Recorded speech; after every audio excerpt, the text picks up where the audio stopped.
there, this is Fabiola Martinez, and I'm going to show you a little trick that I learned in Hatch 3 digitizing program. What I have on my screen right now is an applique project that I had worked on, I think it was last fall, and it was a pumpkin, and it also had this little tendril vine on it. And when I created this satin line for the tendril of the vine, the only way that I knew how to create this nice tapered point on it was to do this as two separate objects, which you can see over here in my sequence bar. Here is the satin line that I used. You can see that I just used an outline shape, which was an open shape, and I did it as a satin line, and I adjusted the spacing and the width to what I wanted it to be for this particular project. And then you can see that the way that I made my taper was I created a little closed object. I did it as a fill, and again I used a satin fill for it, and this is what it looks like as a little individual piece. This is what it looks like with the true view turned off. And I adjusted my start and my end point so that it stitched out seamlessly as one object, but in fact it had to be two. So this is what I learned today. It's a way to create a little tapered point using our Hatch 3 digitizing program, using a digitized open shape as a satin line, just like I did with this other object right here. So what I'm going to do, actually, I'll click off of that for just a second, and I'm going to go ahead and duplicate this line, and I'm going to show you what I learned about it. So what I'm going to do first of all, I think, is I will just redigitize it. I'm going to select these, and I'm going to go ahead and right click, and I'm going to lock them so they don't move or I don't damage them. Then I'll select my digitize open shape. I will choose my satin line, and I'm not going to fuss right now with any of the actual spacing and stitch widths and all of that on here. And I'll just go ahead and I'll digitize part of this line once again using some right clicks with my mouse, just coming around and creating a line. It turned up in orange because orange was the last color that I had used on that project. This is an EMB. So I'm going to go ahead and I'm going to grab this and I'm going to move it out of the way just to get it up out of the way a little bit, and I'll show you what I learned today about this.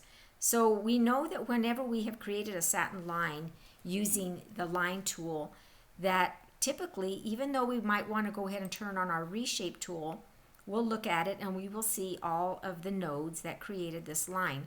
Circles that are blue indicate that they are curved nodes. We're going to see at the beginning of this line where our green diamond is at, that we do have two nodes right here. And we would think that we would be able to grab one of these nodes and we would be able to move it and change the shape of it. But all that really does is it changes the width of this predetermined line that we have already digitized. We could make it a little bit further apart and it just widens the line. It does not give us that ability to make a tapered point. And that's the reason why I had created the original line like I had made it out of two different objects. So this is what I learned today. This is cool. Select your object and go ahead and come up into the Edit Object toolbox, and let's go ahead and break it apart.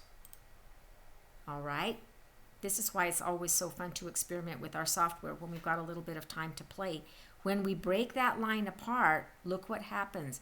All of those nodes have now become the angle lines, and it has basically turned this into the tool that we call our stitch block tool. I don't have it over here on the side right now, but it is as if we had done the 1-2 tool where we would digitize 1-2, 1-2 to create, a line that has variable widths on it. So what we can do with it now, look at this endpoint. I can drag it to wherever I want it, and I can create a nice little tapered point. I can then play with my stitch angles to get them to taper like I want them to. I can even come in here and I could grab one of these nodes and I could make it a little bit squeezed in. Let's take a look at what this looks like in true view.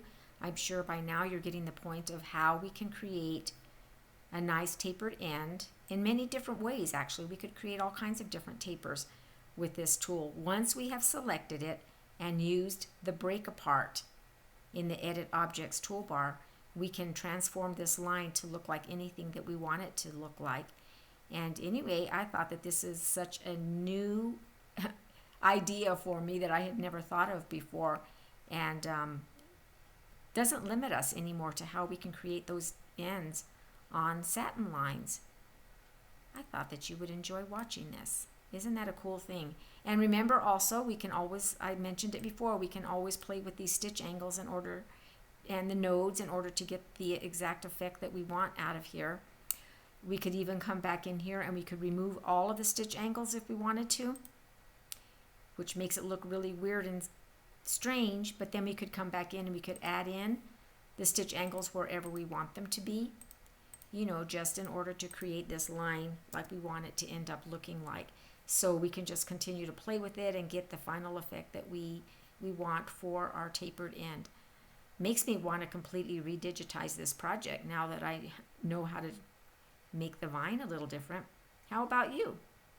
I hope you enjoyed the video. Thanks for watching. Bye-bye for now.